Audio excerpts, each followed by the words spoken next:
Hi guys, hope everyone's well and welcome back to the Improvement Podcast. So in episode 133 I've got a very special guest who I'd class as a good friend, Ben Prentice. So Ben, please introduce yourself to everyone who maybe doesn't know about yourself or hasn't heard of you.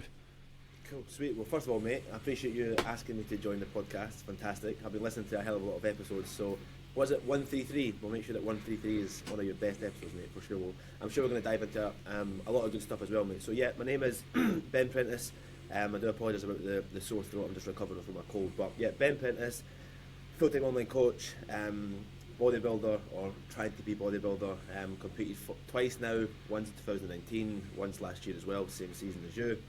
And yeah, mate, just a lad enjoying life. I know we're going to talk a lot about training, potentially coaching, and just all good stuff, man. So yeah, I appreciate you having me on for sure, brother. Nah, my pleasure. I appreciate you coming on. So why don't you kind of start off by telling me like what current, or not just me but the audience, like what current phase you're in regards to maybe training, diet, etc. Cool. So for training, it's been a productive off season so far. So we're, as I like to call it, balls deep into the off season for sure. It's been, I think just over a year and 2 weeks since I think we were at British finals, October 16th if I remember correctly. So I've literally been off season ever since then. It's been 54 weeks just continuing to progress. A few setbacks and stuff which we can go into if again you want to cover that. But yeah, currently right now off season, the plan is to continue pushing towards the rest of the year. Potentially looking at doing like a slight pullback in January if we need to, but right now the biggest goal is just enjoy training, enjoy putting on some size, some strength, etc. I've got no goals of being shredded anytime soon. We can just put it at that for sure. I think that's a good point to make that I'll probably dive into like later in the episode. The fact that like you shouldn't, especially in your early years, not that you're in your early years, but you shouldn't kind of want to be shredded all the time if you want to actually make improvements in your physique. And that's something I think a lot of people forget about, like what body composition you actually look good at doesn't equate to the body composition you can make improvements at.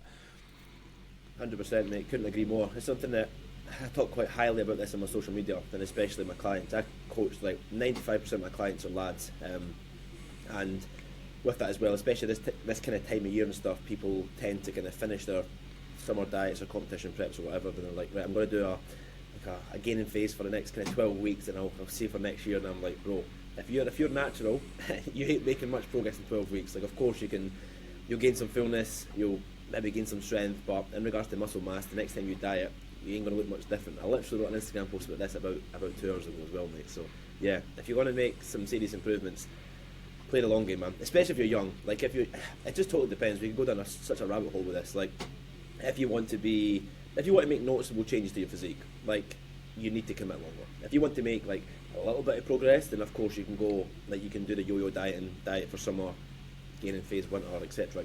But the people who make the most progress and the people who've got the best physiques are the ones that stay in a gaining phase for longer. Like it's so simple. It's literally as simple as that. Definitely, like the ratios need to be kind of like heavily weighted towards being in the surplus in comparison to being in maintenance and a deficit, and that's something that I really consider with my clients when it comes to like rate of gain.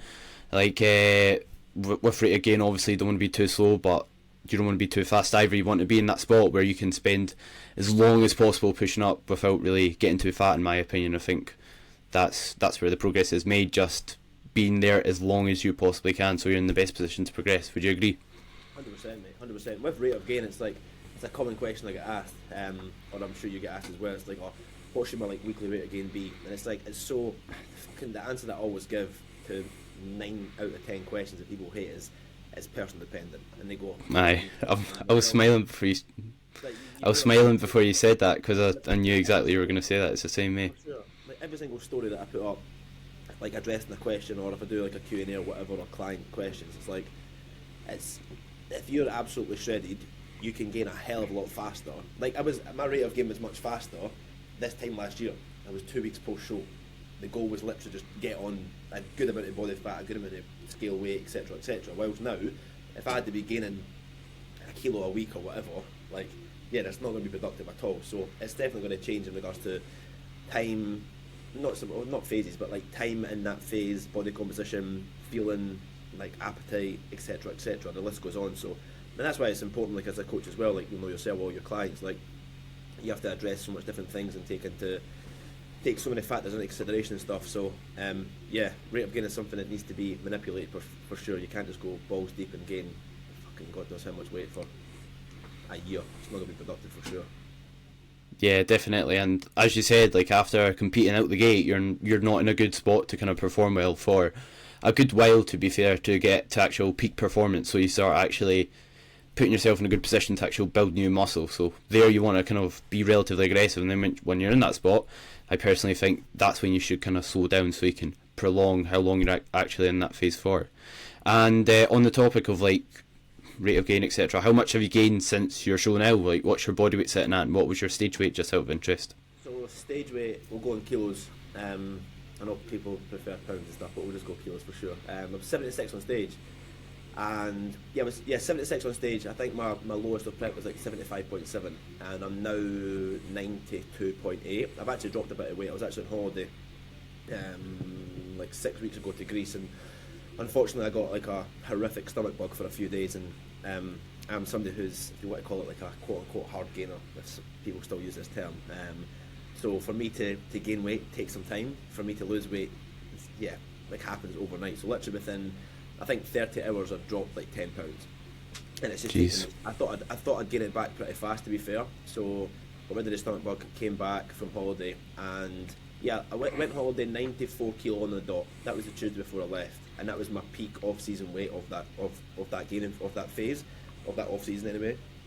Went holiday, came back 89.9, which is a bit frustrating, a slight kick in the teeth if you want to call it that. And then now we're back up at 92.8. So it's been pretty gradual and slow, but a lot's been happening in my life, like moving house, you know, from London back up to Scotland. Like I said, being on holiday and stuff, and I guess like a bit of like a stressful time and stuff. But yeah, things are going well just now. So what's that, like 40 odd pounds, I think, give or take. Yeah, and a nice tactical mini cut in between Greece and there. Yeah, for sure. You could say that tactical, but probably not the best. It's like, yeah, losing £10 is fantastic, but it wasn't a productive £10 for sure. The plan was to actually potentially, again, like taking things with a pinch of salt here, like potentially do a mini cut, like a very aggressive 46 week pullback kind of post Greece, like October time, like now. But just with obviously losing that on holiday with the illness and stuff, it just made absolutely no sense. So the plan now, again, taking with a pinch of salt and seeing where we are, start of the new year and whatever, but it's going to be a case of pushing food back up, get energy back up, fullness back up, strength back up, skill weight back up, and then reassess in January. So the thing is, if it comes to January and we're feeling good, we're not going to pull back. We're going to pull back when the body's showing signs of red flags, not like, right, new year, new me, let's diet, guys. It's not going to be for sure. You just bet me to it there. What signs would you look for, like, to pull back? What red flags, or what would you consider a red flag when it comes to pushing body weight up and needing to diet? I reckon appetite for me, and body composition for sure. I've definitely been fatter than what I am just now. And to be fair, I don't even feel that like heavy. It's like quite good that this off season it's not went too crazy in my face. I had such a horrific junky prep face on prep, so it's kind of nice to have like a little bit of fullness in my face. But yeah, last off season it was just too many red flags. Like digestion for a start. Like I was literally being sick after every single meal. I kind of hadn't. It was just kind of when I was like, not new with AJ, but like our first proper gaining phase, and I was basically just kind of being like, I don't care how the fuck I feel, like I'm just getting this food down. So if you're watching, if you're eating a fucking meal or whatever, like let's pause the video and come back to it in a second. But I was basically kind of being sick into like a pub if I was having cream of rice or whatever, and being like, fuck this, like, I'm still getting it, like, I don't give a fuck here. And when I told AJ that, he was like, bro, you fucking joking, like you're just being stupid here. But then he admits that he probably pushed us a little bit faster than what we had to. So in regards to your question, I'm going off on a tangent here. Definitely for me would be appetite. Like obviously you have to push through. Just because you're not hungry, it's like you don't need to be like, oh, I need to diet because you're not hungry, of course. But if it's becoming like a real chore and a real struggle, and you're starting to feel sick and lethargic, and it's taken away from training sessions performance, it doesn't make sense. And obviously body fat percentage as well. Not percentage, I don't ever measure it, but if you're feeling like and looking like too fat, it just becomes a point where it's like, it's just again unproductive, feeling lethargic, not being able to move and perform at your best. So just try to find that sweet spot and stay there. But I really do think I'll be able to, last off season before prep, or before my pre-prep phase before prep, it was like 96.6, and like I said, I was 94 kg there before the holiday and the illness and stuff, and it was like I looked still looked like not lean, but I was still absolutely fine. So I really do think I can definitely push past that. Maybe like we'll see how things look at like 96, 97 and then see. But as much as we're not going to chase a scale weight number, I think 100 kilo will definitely be hit at some point before Yeah, whenever, for sure. that'll be exciting. I'd like to do that myself, but I don't think I'll be doing that before prep. It probably wouldn't be a smart position to start prep at. For sure. What scale weight are you sitting at just now? 182 pounds.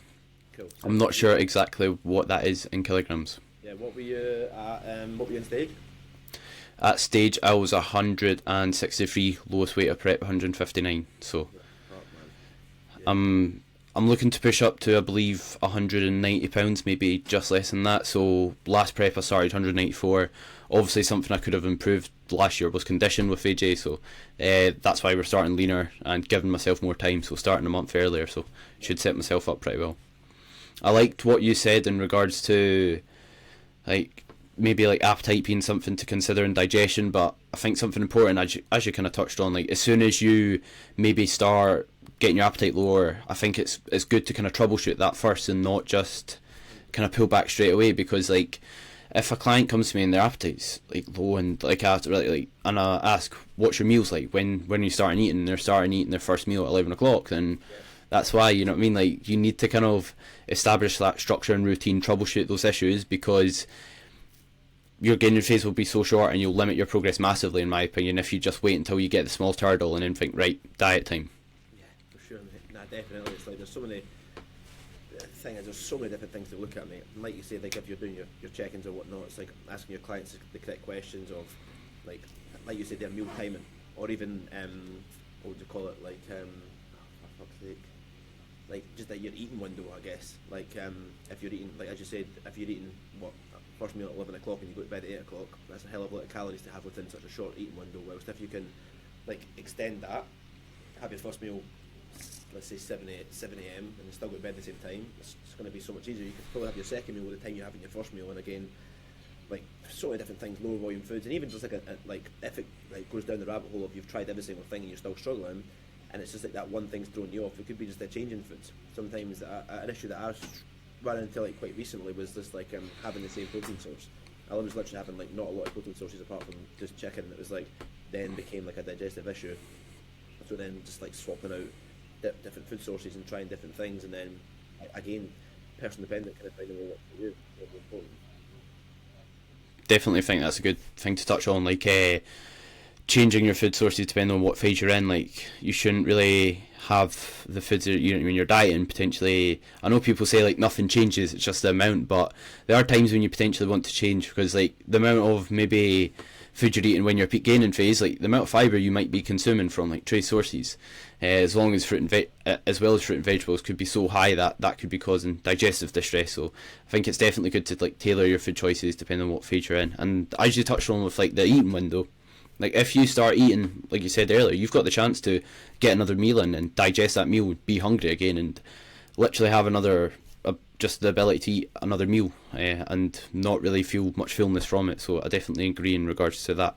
And with your food choices, like are you at the point where you are trying to maybe go for like low volume food sources to get maybe more calories in, or to manage digestion, or are you not at that point yet? Yeah, not for the reason of appetite, more for the reason of time. Like I'm using the excuse I don't have much time in my life. You've got the same time as everybody else, bro. Like whatever. But it's like I just don't like, especially like I would much rather be able to just wake up, like go a quick walk, hydrate, have a coffee, and crack on with work. Like see, like eating is like an inconvenience to me. It's not because, and I don't wake up hungry, so I literally have like a bowl of granola with a whey protein shake. It takes me literally under 10 minutes to eat, so it's literally eat then straight to work. Whilst if it was like on prep, I didn't eat my first meal until whatever time, but with that, if I was sitting there making like a big bowl of oats or whatever, like probably cooking it longer, like definitely going to take longer to eat it, and then probably going to feel a little bit sick because my appetite's not too high right now. I'm going to be sitting at a desk, my steps are not that high, then I'm not going to be hungry enough for my pre-workout meal, then it's like a knock-on effect of feeling sick and stuff. So yeah, in regards to foods, mate, I would definitely say like kind of having like lower volume foods just now, 100%, mate. Sure. Have you got any tactics that you're kind of using when it comes to your food choices, as well as obviously like having granola in the mornings? Is there any other foods you're kind of subbing out, or any examples you could give to someone in a certain situation that's similar? Again, we'll say it's person dependent. People are going to be fucking sick of hearing that. But now with that, it's like people just digest things differently, man. Like if I had to go have like I had so much potatoes on prep, like so much potatoes, it was fantastic. If I have potatoes now, I'm done. Like I'm absolutely done. If I have oats now, my stomach is done. So it's like again, if something doesn't digest well with you, take it out, put something else in. And I'm quite like simplistic in my eating, to be fair, mate. Like I'll have granola and a shake in the morning. Pre-workout meal will be like chicken, rice and veg, dark chocolate. Again, simple. I'll have highly brand cyclodextrin during the workout. Post-workout it'll just be cereal and a shake. Then again it'll be another chicken and rice meal, and then evening sometimes like a little bit of vary. Like I'll just try and have like something that I enjoy. So I'll have like some fruit. Sometimes we'll have like the little oven rolls. So instead of having bagels, I'll have like those oven rolls with some butter on them. And maybe like a protein yogurt, so that's like a little bit of enjoyment. But basically, I have the exact same foods during the week. Weekends and stuff, I'll probably go off plan a little bit more.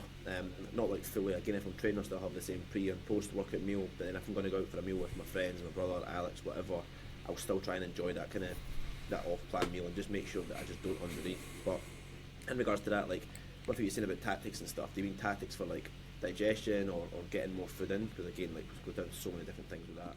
Well, you kind of touched on it, but just what food choices you kind of choose, and you kind of touched on it in regards to like things like bagels and cereal and that. Whereas when you are maybe dieting, you could kind of swap that for things like oats that will digest a bit slower ultimately and be a bit more satiating due to the fibre content in them. So yeah, you kind of pretty much answered that. But something that you touched on that I think's important is enjoyment as well, because like if you enjoy your food, you're going to kind of want to eat it. You're going to actually spend more time chewing your food. That's ultimately where the digestion starts. Yeah, pretty much. Yeah, so I think that is something super important. No, definitely, mate. It's just right now for a balance of me. It's like, for example, what time? 6:30. Like I had chicken and rice, and it's like, if I'm being honest, I wasn't excited for that meal, but yeah, due to timing and due to convenience, I had it prepped. It's easy. I get it done. I can come back to work. It's now 7:30. I'll see kind of what I've got to have later. Then I'll just like sometimes I'll change it. Like I'm not too strict on like my evening stuff. Like if I feel like having, like sometimes I'll have a snack. Like I've got like I haven't quite a lot of rice-based food just now. I think something that rice-based stuff just digests well with quite a lot of people I've found, especially with clients and myself. So it's like Alex buys these little like it's not rice cakes, but like little rice crackers, like sweet rice. You know, something fantastic. It's like having a packet of biscuits. Like it's like just a rice cracker. So yeah, like having like a tray of those, like 25 grams of carbs, and it's like having a nice. My mouth's actually watering thinking about them. So yeah, I'm actually looking forward to them, which is sad, man. But yeah. Nah, I think that's beneficial to hear, and something important as well is just like longevity and not burning yourself out, and being able to rotate food sources, have off-plan meals when you kind of have the flexibility to do them. Like when you're gaining, I think it's very important because it means when you are like starting a dieting phase, you can then flip that switch, and you're going to be in a good spot mentally to diet because you've pushed your body weight up, because you've spent time gaining, because you've had the food choices you maybe want to have on the weekend, that sort of thing. 100%, mate. I think you need to both for like, yeah, definitely for yourself in regards to pushing body weight up and getting having the things you want to have, like rewarding yourself. But I think a massive reason that I would have more kind of off-plan meals and social meals, and I tell my clients this as well. I was actually on quite a lot of coaching calls tonight, and I was saying to them, I want you to have an off-plan meal with your partner. Now that's a really important part for me, is because, excuse me, your partner, my partner especially, yours as well, excuse me again, they gave up so much time and so much sacrifice, and one thing that my missus loves doing is having a meal out with me. And because she didn't have that for 29 weeks, well 30 weeks last year, it's like that's my time to then give back to that person who, when it then comes round to it to diet again, they also understand, you know what, it's cool, it's temporary, because I know that when Ben's not in a dieting phase, we can go out for food and enjoy food. So if I say if I say no all year round, I think it's going to take away like a big part of what I enjoy in a relationship is enjoying food together and stuff. So like you're talking about there, enjoyment is massive, longevity is massive, but also at the end of the day, it's like there might be a lot of like fucking pro bodybuilders watching this, but there's a lot more to bodybuilding than just a lot more to life than just bodybuilding, and you can still have nice foods and be such a productive bodybuilder and stuff. So enjoyment's a massive thing, mate, for sure.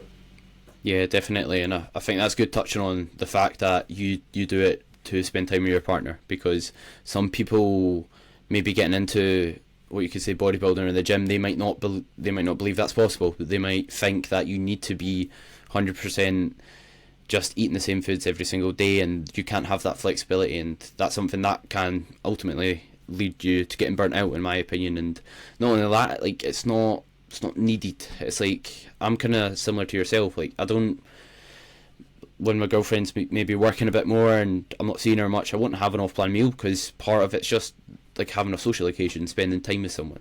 So I think it is valuable to kind of mention that, so people can do both, maintain social relationships with their mates, with their significant other, and still progress, because both definitely is possible.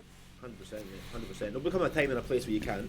Like we're talking about prep. Like people will be like, oh, of course, I'm not saying you can't diet. Like bodybuilding prep's different. Like we don't need to talk Yeah. about bodybuilding prep here. But bodybuilding prep for me was like, if you're going on stage, do every single thing possible. However, let's say 70% of my clients who are not going to be stepping on stage, they still enjoy social, like literally an off-plan meal or a couple of off-plan meals every single week. But it's just about educating them on what needs to be done during the week, banking calories to Yeah. the weekend, and then they can still enjoy it. The biggest thing is if you want to lose body fat, just be in a calorie deficit, eat less. Yeah. Literally as simple as that. Yeah. So yeah, mate. That's what I say to my clients as well. It's like, yes, you can have an off-plan meal, but just be aware, if you are going over your calories, means you're going to have to eat less the rest of the time. So, and also something that I think people can potentially slip up on is they have an off-plan meal and they kind of let that milk into maybe the rest of the weekend, or they kind of go a bit overboard, and you can create a calorie deficit 6 days of the week, and on that seventh day you could then go overboard with your food, and then ultimately put you back at maintenance, and that's not going to do you any good, because I think psychologically you're still dieting 6 days, so you're still mentally putting yourself through maybe that strain of dieting, and relying on that willpower, so you're still kind of taking its toll on you, I believe. 100%, mate. It's not even worth it. Like that's what I say to my clients. Like I want my clients want to look good for their social events. So if I take their social events away and say you're not going to go to social events, yes, you might make more progress on paper because you're going to be dieting 7 days a week. However, what's the point of my client looking fantastic to sit in the fucking house? There's absolutely no point. But in the same breath, like you said, there's no point you grafting Monday, Tuesday, Wednesday, Thursday, Friday, and absolutely burning it at the weekend, and then starting Monday where you were last Monday.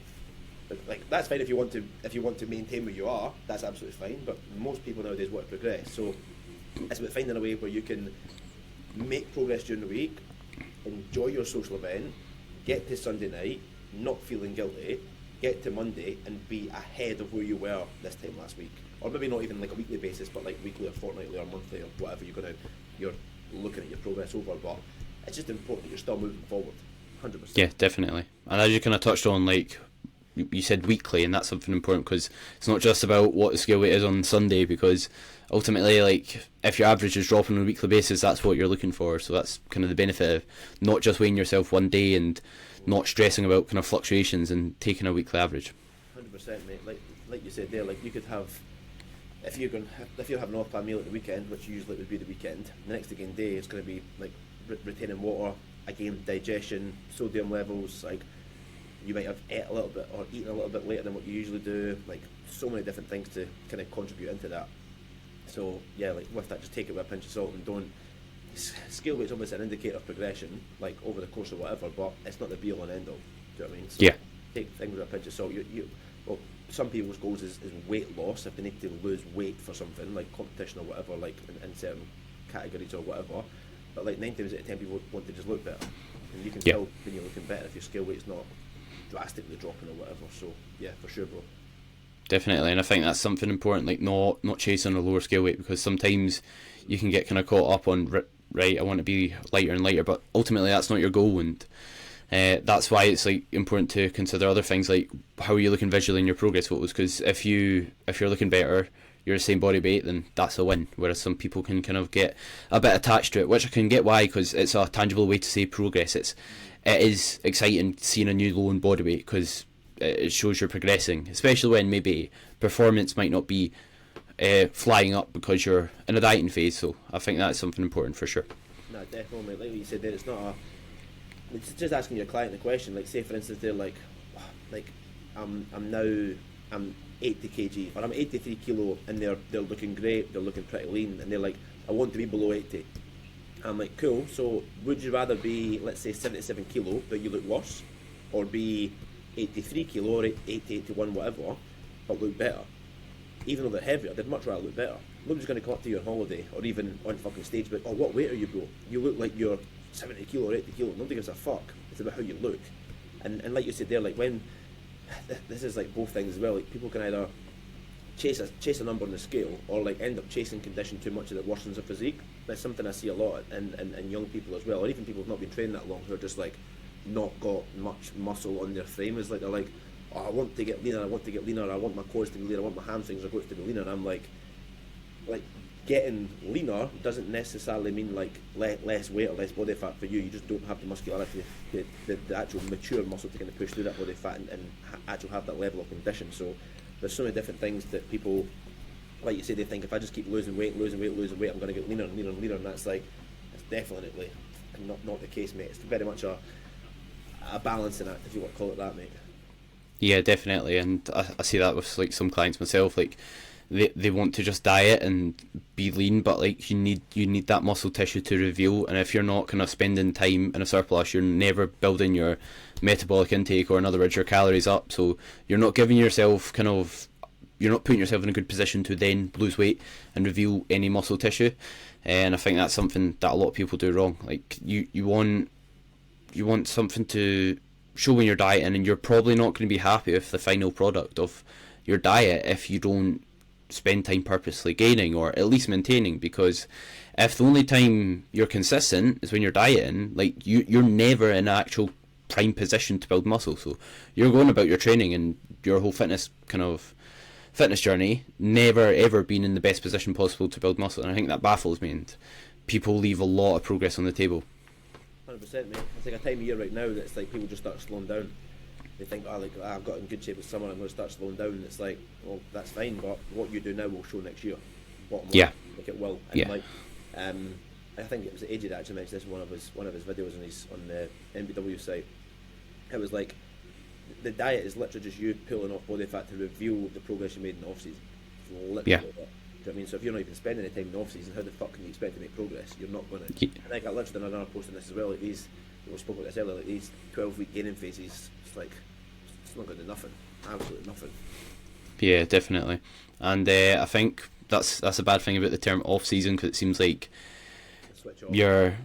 you're switching off. Which as we just touched on, there's a place to have off-plan meals, that sort of thing. But we're also like, I bet you're kind of nailing your sleep the majority of the time. You're always making sure you're training and following what split you're currently on that suits your current schedule, and like you're nailing your variables, apart from obviously having a meal out here and there. And like it's not a time to just switch off completely, and you're not just eating whatever you want every night. You've still got that structure and consistency there, and you're still on the ball. Because like for myself, I've had some off-planned meals like here and there, but apart from like prep, nothing's changed an awful lot, to be honest. I'm just eating more and kind of doing the same thing. For sure, mate. No, definitely, mate. It's like people can get bored of it, and I think it's important to kind of fall in love with the process as well. Like change is important. Like even my training as well. Like my training's changed now because I came back up to Scotland, but like even within like movements or how I structure a leg session, nothing's ever changed. Still the exact same fucking exercises because it works for me and I still enjoy it. Like obviously if you're losing the enjoyment aspect of it, of course it would make sense to change a few things or whatever, because change is important. Like people enjoy change. Even if you think you don't need to change something, I'm sure we can all admit that if you swapped out, let's say, a low incline Smith press, one rotation for a low incline dumbbell press, you're quite like, oh fuck, I'm actually excited to do this. Do you know what I mean? You can all admit it. Like we definitely are. It's nice. Change is nice, but it doesn't mean you need to go like, cool, this week I'm going to do dumbbell press, next week machine chest press, next week Smith press. It's like fucking give yourself something to go off of in regards to progression and stuff, mate. So you need to change what's not broken, for sure. Sure, it's a balancing act for sure. It's like you do want to enjoy your training, so sometimes having some novelty in there can be beneficial, but it's important to kind of realise, are you chasing enjoyment or are you chasing progress? Because they're not the same thing sometimes, because like there's movements that in my split are just a bit boring. Like I don't want to go in and do like a cable press. It's not exciting, and I don't want to do like fluff work for certain exercises, like a cuffed pullover. Like I want to do some bent over rows. But if you make up all your program from movements that are enjoyable, you're gonna have gaps in your physique. You're gonna have lagging body parts to show for it. You did mention something earlier regarding like it can be boring, like gaining, and you can kind of like, I don't know if you said lose motivation, but I believe you can lose motivation just from being in like a long gaining phase. Do you have any tactics you use with yourself or with your clients to kind of keep enjoyment high, keep motivation high, and to maybe give them a sense of urgency and keep them on the ball? Just shifting your focus, mate, because right now it's like people, like let's say for example myself, it's like people think my next goal is like, cool, next time I get on stage, right, cool, so that's what you're working towards. And people say, when is that? Absolutely no idea. I'm in no rush to do it, but let's say it's fucking 4 years. You're like, how the hell are you motivated for the next 4 years? And I'm not going to say I wake up motivated with a spring in my step and I'm ready to fucking kill every single person to get there. Like, absolutely not. But it's just important that you then go back onto sorts like shifting your mindset of like just performance-based goals, mate. Right now in the off-season, I think it's super important. Like, cool. Like now, I've obviously been back in the Flex, which is a local gym that me and Charlotte train at in Scotland, and with that, it's like, cool, I've got used to the kit. I know what I want to do. I know in regards to numbers and stuff. Now it's a case of progression. So now it's like, cool, let's set some numbers on it. Where do you want to be by the end of the year? Where do you want to be by next year? How strong do you want to get on this certain movement? So definitely think a shift in goals to more performance-based goals, and even just things like just like a knowledge standpoint as well. Like I want to develop my knowledge as a coach. I want to do more things in business. More podcasts, get in front of more people, build my membership site, build my coaching business, all these different things, and all of them, if I just keep consistent with doing them, like if I'm hitting my food, if I'm gradually increasing scale weight over time, and I'm getting stronger, and I'm hunting down those goals because I'm motivated by that, the physique progression is going to come. Do you know what I mean? It's not. Yeah. About, I don't wake up at every single check. I don't do every single check and be like, has my progress photos changed? I take them, and sometimes I can see some change, but like you're not going to be seeing weekly progression in off season. You're just not. But we then go back to be like, how has training been? If training's good, scale weight's up slightly, appetite's good, energy's good, you're in a good spot. Continue pushing. Simple as that. Definitely, and I think that's something I like to instill with my clients, like what's happening in the gym, because obviously, like you could say we train because to build muscle to look better, but at the same time, like I train because I love training. Yeah. And I think, see, if you just constantly rely on how you're looking visually, you're not going to be able to commit to gaining phases, for one, and two, I don't think it's that healthy just obsessing over how you look on a daily basis. I think it's good to like have a performance aspect to it. Definitely, mate. I think it's just so hard nowadays for a lot of people. Like I was there when I was younger, like I just wanted to look good all the time, especially coming from somebody who was extremely skinny and whatever. But now it's like just be confident in the way you look now. So I don't look at myself and be like, I think something that's important. I spoke about this in one of my videos as well for the membership site. It's like, stop being so fucking harsh on your physique. Like, I could look at the mirror and be like, oh, my stomach's not that lean. There's a negative. It could be, oh, my face looks a little bit chubby. There's a negative. If you're focusing on the negatives, you're gonna struggle. Whilst now I'm like, oh, I look fuller in my jumper. My arms looking bigger. My quads look bigger. My back looks bigger. My chest looks fuller. Like I feel strong. I feel powerful. I feel confident. Like if you're giving yourself, if you're thinking about those things, excuse me, that's going to help massively positively influence the way you look. Because obviously you're still going to be looking at how you look. It's not as if you're like, we're not saying, oh, just don't give a fuck at how you look, just be fat as fuck. That's definitely not the point. You still need to obviously keep a decent level of body composition, but like you said, not obsessed over it. But I think that comes with time, to be fair, mate. And I think because of the like so many different people on like social media, it's like such like a big thing now. And like people just thinking you have to look good 24/7. Like, and again, comparing yourself to Instagram, fuck social media. Social media is a highlight reel. You're looking at people who are maybe posting photos that they took in summer. They do not look like that now, right? Like, not in bodybuilding. Like I'll post like, yeah, I'll post some things, but if I'm posting a lean photo, it's because I'm talking about whatever it is in regards to dieting phase. But I'll obviously give like honest physique updates, so will yourself, etc., etc. So, but people who you're looking up to, say celebrities or whatever, males, females, whatever it is, they do not look like that 24/7. Not a chance. If they do, I'm probably using some fancy supplements to help them along the way. We can say that. Nah, I think that's a great point to touch on, and definitely agree. And I kind of struggled with the whole body image thing after prep. It wasn't crazy severe or that, but just because prep, you're thinking get leaner for like 30-ish weeks, and then going out of prep, you're like, your perception of what's lean is so skewed. And again, I could have been a lot leaner last year, but I mind like when I put on not even a lot of weight, like 4 pounds. I was like, I look fat. and then see if I looked at these photos now, I'd be like, oh, I look alright. You know what I mean? But it's just because you're so used to like being at that point, and now like I look at myself like peak gaining phase now, and be like, oh, I can push a bit more. Oh man, it's so fucking funny, man. Like I literally spoke about this as well. Like I went to Greece. Like I've been so fortunate this year, man. I've been so many holidays. It's been absolutely fantastic, and even went to I went to Italy for a wedding.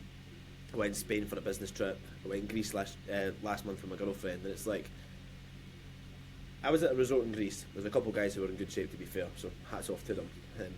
But with that as well, it's like comparing yourself to 99.9% of people I've seen, I was leaner, and I was peak off season. Yeah. It's crazy. It's absolutely crazy. Like again, you're comparing yourself to these elite people you follow on Instagram. These people who are best of the best. These fucking IFBB pros or whatever it is, or people who are competing. You're like, oh fuck, like they look like that right now. Yeah, bro, they're fucking 2 weeks out. You're gonna look fucking shredded. Look at them in a year's time. If they're in off season, which they should be, they're not gonna be the same. Yeah, and stop comparing yourself to people who are like this 1%. And even if they are fucking absolutely insane, cool. Do you look better than what you did last year? Yes, fantastic. 100%. You mate. That's fucking it. It's the only thing you can progress on. Fuck everybody else. Definitely. And as you said, like you probably look better. Like if you weight train consistently, especially if like you listen to any sort of podcast, or you've got any sort of coach or that, you're probably looking better than the majority of the population. So I think that's something super important to realise. And as you said, like, are you better than where you were last year? Like that should be your main goal, because there's always someone to kind of compare to. And I see this with like quite a lot of young individuals. Like they can be impatient when it comes to their progress. And I'm like, right, the guy you're looking at is someone who's been training for 5 years. You've been training for a year. Like it's time. You know what I mean? What's that saying? It's like, don't compare your chapter 1 to somebody's chapter 20. Exactly. Simple as that. Simple as that. Yeah. So that's it, mate. And even fucking hell, even nowadays, man, I coach quite a lot of young lads. Sometimes they're like, right, cool. I'm like, oh, how do you want to look by your holiday next year? And they're like, they're small, they're skinny guys, not been training much. They're fucking like teenagers. Like I like to look about your size, but come summertime, I'm like, bro, you're like 60 kilo. They're like, nah, I'm your size, and I'm like, that's heartbreaking. Cause I'm like, bro, like, I'm sorry to tell you this, but it takes time, eh? Like, you can push past whatever. You diet down and you're lean, you're not going to gain that much. Even my fucking mate, even look at my stage weight comparison. I was the same weight in 2019 as what I was in 2022. At 2022, 3 years of difference, exact same scale weight. So if you're focusing just on scale weight, again, I think we're not talking about scale weight here. But if you're focusing just scale weight, I never made any progress those 3 years. Yeah. And it's like you need to look at other variables. Whilst if I look at progress photos, like it's literally night and day. Do you know what I mean? So. I don't know what it's saying there, but yeah, UVU is the only thing you should be looking at for sure. Definitely, and the fact that like people who are in their younger years, they might want to look good now, but what's going to make them look maybe their best long term is spending time gaining. And then when you do that year on year, the more muscle tissue you have, the leaner you actually look at a certain level of body fat. Like maybe you before you started training at a certain level of body fat versus now at that same level of body fat, like because you've got more muscle tissue, you may look more vascular, you may have more shape to your physique. Well, not may, I believe you will, definitely. So even when like clients come out with dieting phases, and like I mean myself when I started with AJ, I was building muscle in some areas. Like in mind, I was just had some new veins appearing, like, and muscle groups grew, which just gave them the appearance of being leaner. And even like now, like just because I've got more muscle tissue to show for it, and yes, I'm leaner, but like I've got just what you could say, it's kind of like a bit of a bro term, more maturity to my physique. I can see more detail, although maybe I'm not super lean, and I think that's going to allow me to then get leaner when I do start prep. That's it, mate. Hands down, mate. Could not agree more. And just back to the thing we were talking about earlier, when people start chasing. I want to be leaner, I'm like, you just can't get leaner, mate. You can diet for a fucking another year if you want, you're not going to look any better. And that's like you said, you just need muscle, man. And it's and then when... What are you saying? Go for it. And then when you kind of do keep dieting, like, sometimes there's just, you've not got any more weight to lose, if that makes sense. You're just like beating a dead horse. Like if you're kind of maintenance calories are super low, expenditure's high, like you can't really push that lower and you're just spinning your wheels. Yeah, it's fucking lose muscle, man. You will lose muscle. If you just keep dieting, like, I'm just saying, man, dieting's a phase. Dieting's a phase, not a lifestyle. Like, Yeah.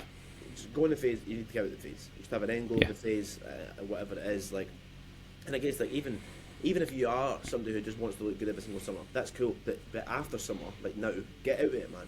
Like, just push food up. You don't have to get fucking fat, but just get back to your body. But like you're saying Yeah. as well, like, especially young lads, like, if you want to maximise your progression and look good, like, be up like absolutely productive, or like made a lot of progress in the next few years, you need to gain. But in the same breath, it's like, if you're happy, like, just gaining like some weight over Christmas and whatnot, gaining like a tiny bit of muscle over Christmas and whatnot, then dying for a beef for every single year, fuck it, man, go for it. As long as you're okay with that. If that's your goal, that's absolutely fine. I'm never going to make a client. Like, if somebody's like, I want to look good in summer, I'm like, no, you're going to look bigger next year. If I'm not going to let you diet. It's like, fuck me. Like, it's about, as a coach, you helping your clients achieve their goals. Obviously, you can give them advice and be like, listen. And the thing is, a lot of my clients will do what I said there. I would say, listen, you could be bigger if you commit to this year. And they're like, nah, I want to just diet again this summer. And I'm like, cool, that's fine. They get to summer, holy Ben, I thought it was going to look way different. Well, I told you so. So now I've got lads who are like already in a gaining phase, who have been in the gaining phase since, let's say, August time, and they are gonna. Their goal is to continue progressing in their gaining phase next year, and their new fat loss goal is 2025. And I'm like, fuck, yes, mate. Like, absolutely fantastic. Like, you might not see the progression, but I promise you, when 2025 comes, you're gonna look absolutely insane, mate. I've got quite a lot of lads doing that right now, and it's super, super exciting. Yeah, cause that's where the progress is made, as we've rambled on a bit. But I think that's something like super valuable to say as well, because like you said, it's your client's goals. So I think your job as a coach, and what I tell my clients is, like, my job as a coach is to just arm you with maybe the pros and cons of like your actions, like going on again about like, if you go out and you don't kind of handle your off-plan meals and social events well, you could be back at the same weight. It's like, you can still do that if you want to do that. It's just me. It's my choice to just arm you with maybe the potential effects of your actions. Yeah, sure, mate. It's my favourite saying in the whole entire world. I've got two, but this is my first, like, my proper one. It's like, you can take a horse to water, but you can't make it drink it. And us as coaches, and I've got a lot of clients that are coaches, and they get frustrated with, my fucking client's not doing this and that, not doing that. And I'm like, have you told them the best advice that they can? They come at you with a goal. You then give them that advice. It's up to them to take it. You can't fucking, well, you could go to their house and slap it out of their hand and fucking force feed them whatever, but it's not going to happen. It's up to them. It's up to you. You've got to want it, man. That's it. Yeah, you're full of quotes tonight, but I think that's super true, and it's it can be. I appreciate kind of their thought process as a coach, because like you want your clients to do well, you want them to get results for your own business growth, definitely, and just because you care about them as your client, or hopefully they do. You'd hope. Yeah, for sure, mate. No, definitely. Especially when somebody comes to you with like a goal, like I want to achieve this because of how I'm feeling right now. Cool. Here's what has to be done. Again, if you just go back to your old ways, you can't expect to do anything different. I was going to say another quote there, but we'll leave it for another night. Bye. And we'll change what we're kind of chatting about a touch. So with your gaining phase, like, what have you got any certain areas you're looking to improve, if applicable, and if so, like, what actions are you taking to improve those areas for next time around you may step on stage? Definitely, just for me, it's like just everywhere, to be fair, especially lower body. It's like being so tall and having long limbs and whatnot. Like, you could say I've got a larger frame to fill out, like long limbs, etc., etc. It's just going to be time as well, literally just time, mate. And it's like, with what am I doing? Nothing different, literally nothing different. Just like rinse and repeating, stay in a surplus, beating last week's numbers for as long as I possibly can. That's literally it, mate. I've took down quite a bit of my training volume as well. I'm not training as much. Again, with time with work, just so busy with work, it was just, sessions were not rushed, because I'd always commit my time to my sessions. It always has been like a big priority in my life, but it was just like looking at the clock and going home and being so tired and not being productive in work. I mean, it's something that I want to grow as both physique and business. So yeah, I would definitely say lower body for sure, but just literally all over, especially for the level that I want to be next time I compete. There's a lot of fucking big guys, man. There's a lot of big guys. I don't want to go back on stage and just be like, alright, cool, Like you look, but even though we're saying it's UBU, when it's competing, it's like, yeah, it's UBU, but I also want to be like competitive when I compete. It's the whole point of why I do compete. That's really refreshing to hear in regarding building muscle everywhere, because you get folk who like they need muscle here or this division of maybe their pec or whatever, but like if you focus too much on I say calves. Calves need to improve. I'll say that for sure. fair enough. But if you focus like on too much on one area, it's like the overall you're just limiting how much muscle you can build everywhere. If that makes sense. Like I got onto the quotes. I think a good quote I heard is like focus on like the broad strokes before like using a fine brush. Like in regards to painting or whatever. Like get just the majority of meat and muscle in your frame, and with your training, something I think is super important is like maximising how much big movements you can do first. So instead of when constructing your program, focusing on how much or doing all these isolation movements, like do as much as you can recover from bent over rows, like squatting variations and like big presses, and then add in the additional maybe work around that, like isolation movements, to kind of fill in maybe the slight gaps you might have over time, and maybe for your side delts, etc. But like the majority of your movements, when you're new and young in your training career, you can recover from doing a lot. So do like a lot of big movements as you're still doing, and you're obviously quite far ahead into your training. You've built a lot of muscle, you've made a lot of progress, but you're still doing like yes, it's not as frequent, but I believe you're still running a upper lower split. Am I right in saying that? Correct. Yeah, exactly. So like you are that experience, yet you're still kind of doing that big split where you're hitting a lot of big movements. Yeah, for sure, mate. Just recently it changed, to be fair. It used to be pull, push, legs, upper, lower. But like I said, just with the time I had to go back to, or not go back to, I've never actually done this in my entire life, but doing upper, lower. So yeah, my lower body sessions are big session. Both my lower body sessions are big sessions. Both my upper body sessions are also big sessions, with like one big press and one and two big like rowing variations. Another one is like two heavy presses and two heavy back movements. And again, it's like it is taxing, and there's isolation work as well.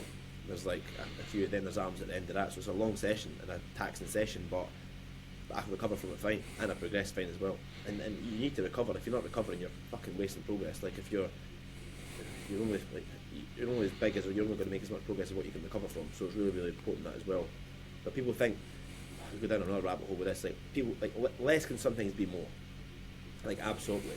But then again, it's like, don't always look to try and do less and get away with it. Like if you're doing something now and you're progressing from it, don't just start doing less for the sake of it. If you are doing less, you need to increase something. If it's like intensity or whatever, like you need to bring that level of intensity up.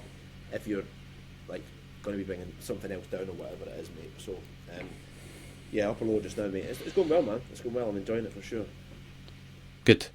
I like what you said there about kind of less isn't always more, or like more can be better, but not always, because like, and it depends who you're speaking to, what answer you should give, because someone who has no background in sport in the gym for the first time, like talking a lot about fatigue management and how it can be like very negative, like accumulating fatigue, and you need to deload and do these non-fatiguing movements. And I'm not sure if you've heard the term like stimulus to fatigue ratio, basically like picking movements that are highly stimulative, low fatiguing for the audience out there. Like you don't need to focus on that. Like that's not information that's applicable for yourself. Like what's applicable for yourself is again doing a lot of kind of big movements. And I like what you said as well about how your split you are recovering from it. And something I think is important as well is like making sure your split, you've got it to suit your lifestyle as well. Because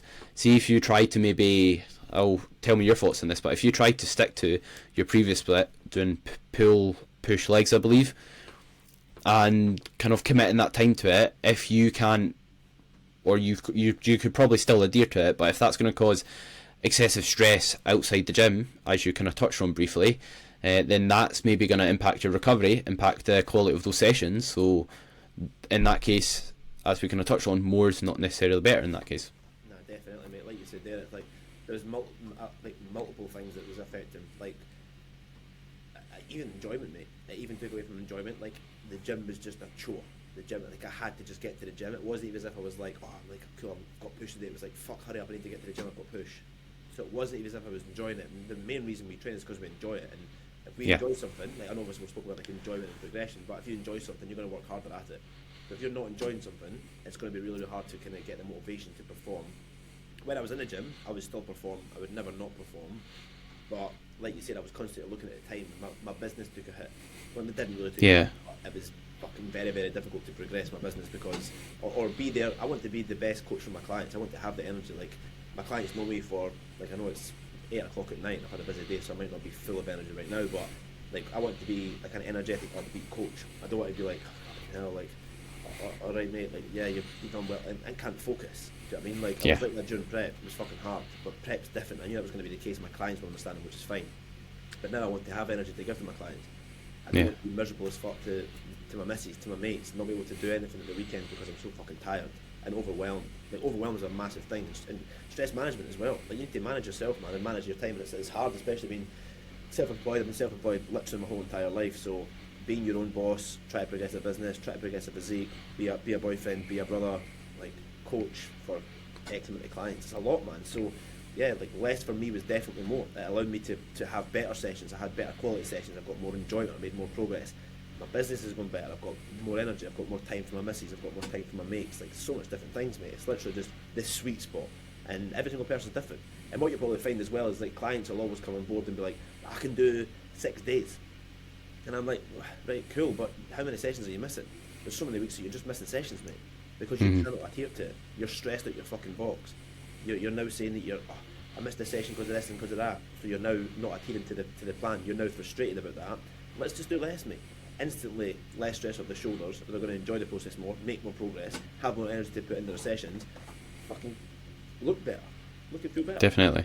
So it's all about change. And if you're people times change as well. Like if you asked me that 2 years ago, I'd be like, I'm not fucking doing like that many days a week. I can do loads more, which I could at the time. But fucking shit changes, and you need to change with it all the times. Definitely, I've experienced that with a few clients. They've got exams coming up, so we've moved them to maybe a 4-day a week split instead of a 5-day a week split. And ultimately, like, see if you're on maybe a 4-day a week split, and ultimately that's all you can adhere to. Maybe sometimes you can get 5 sessions in. I'd rather have someone on a 4-day week split, because what that will basically mean is if they like they'll definitely be able to get those sessions in. Whereas if you plan, let's say, a push pull legs, maybe upper lower split, right? Someone's consistently missing their last lower session. Let's say their lower body's a weakness. Then why are they on that split? Why not just put them on upper lower, upper lower? They're definitely going to hit their weak body part twice a week, and get what they need from that split. And then you could even do like an optional, like I've suggested this to clients as well, like an optional day.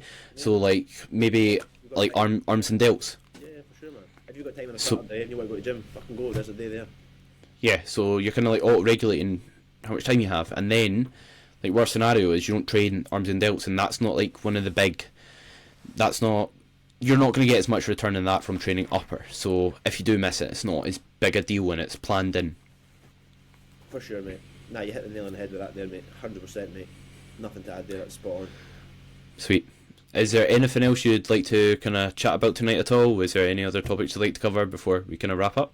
Nah, mate, I think we covered quite a bit there. The thing is, man, with every kind of sub-topic we spoke about, you could do a full podcast on just one of them. Like, there's so much information, and it's like, we've both of us been in this game for some time now, like, actually walking the walk, but also being a coach. It's like, there's just so much different things that you could kind of dive into. So, like, the biggest thing I would say is, like, if anybody is watching this podcast and would like me and Charlie to go into detail on another thing or another topic, like, we can definitely come back on and explain it for you guys in more detail. Like, I'm more than happy to do that for the podcast, for Charlie, for anybody who watches Charlie or supports Charlie, or myself. Like, both our inboxes are always open. If we can answer the question quickly, we can. But if you want like a full topic on something, then let us know. I'm more than happy to do that. I'd really like that myself, mate. And it's been an absolute pleasure. I've got like a list of different things to touch on, and I got to the second in the list. I've got like 10 things to touch on. We kind of touched on a few more, to be fair, but I didn't really get through much of them, which is a good thing, to be fair. You don't want to be like struggling to kind of... It's hard, man. It's hard, mate. Like, Yeah, it's hard. It's hard. What? Just tell me the 8 things. And we can. And let's go through the 8 things. We'll not touch on them. But if anybody says, "Oh fuck, I wish you went through that," we can touch on that. So we had tell me about yourself, current phase and how it's been. Kind of got that. Areas looking to improve. Obstacles. We didn't really touch on. I think you mentioned being ill. Don't know if that counts. We mentioned briefly your split, and the why. I had mistakes made in the past. How you rectified them. Rate of gain you're looking for. Kind of touched on that. When to pull back. Kind of touch. We did touch on a lot of things, but they just came up in conversation. I didn't kind of ask you them, and like if a meal plan or macro goals kind of best for yourself. Round about like food choices, how high your food is at the moment, just a bit about that, and like also like have you got any other goals apart from like your own training? Have you got any other goals like expenditure goal, cardio? Have you got that kept in at the moment, etc. And then like how long do you recommend spending a gaining phase? Kind of covered that briefly, as long as possible really, but we didn't really give a set kind of amount of time. And just any tips maximising gaining phases, and if there was any other kind of things you wanted to touch on. So cool. So quite a lot of different things. Maybe we'll be here for fucking hours, man, for sure. So, I think you said it's not a bad thing, man. It's like that's why it's like I do. Like I'm now a coach for Scale Mentor. Like I'm their like client results like coach, which is like a nice little status to have. And it's like when I'm doing a live training, I have to write out a presentation, and I have to bullet point it, and then my mentor Tom has to basically like come on and be like, just if I'm going too far, like put in the chat like, Ben, come on, move on. I just talk and talk and talk. It's a good thing. So you got a lot of information out, but sometimes you end up talking that long on something that you don't get the other points. But yeah, if there's anything else, if there's anything that anybody wants to hear that Charlie mentioned that we didn't cover, or like I said, any questions, like just fucking ask. I'm sure we can cover. Well, for sure. It shows you're passionate about it, that the fact that you can talk so long on the subjects. Nah, for sure, mate, for sure. I thought you were breaking up there. I was going to say it's good timing if we're finishing this, but I can hear you now. But that's it, mate. Like, it's just passionate about it, but it's just like, just trying to give value to other people as well. So, I mean, I'm sure there's a lot of people watching who will hopefully take value from something that we're spoken about tonight. And if you're in a gaining phase, fat loss phase, whatever, just enjoy it and fucking work hard. Pretty much. Have you got anything you'd like to plug? Anything you'd like to kind of tell individuals where to find you, etc.? Just Instagram, Ben Prentice Fitness. That's really all I post on, to be fair. Facebook's just Ben Prentice, but yeah, Ben Prentice Fitness is where I post them all on my social media. I have got a website coming, a membership site coming soon, which is going to be really, really exciting. That'll just be Ben Prentice Fitness. Also, I am potentially looking at doing a rebrand this year, because we're just trying to build out more than just like me being a coach. So that's going to be really exciting. But yeah, Ben Prentice Fitness on social media, Instagram and stuff. That's basically what I do mainly. Just try and bring value. I'm somebody who's very, very real. I should hopefully guessed on here how you find me on here, how you see me on social media, that's how you see me in person. So like I said, if you ever see me in person, come and say hi. If you ever want to chat to me on social media, come and say hi. And again, well, I can back that up. You're very similar in person than you are on the podcast for sure. But yeah, thank you very much for coming on, and yeah, greatly appreciate it. Everyone check out Ben's Instagram and drop him a follow. Thank you so much. Well, right. Brother, right. Thanks for having me. I really appreciate your time. And like I said, mate, if there's any other episodes you want to cover in the future or whatever, I've always got time for you, young Charles. Sure, sounds great. So thank you very much everyone for watching or listening to the Improvement Podcast. Please like, subscribe, leave a comment if you enjoyed the episode, and if you'd like us to touch on anything else, please just let us know. And hope everyone has a great rest of their day.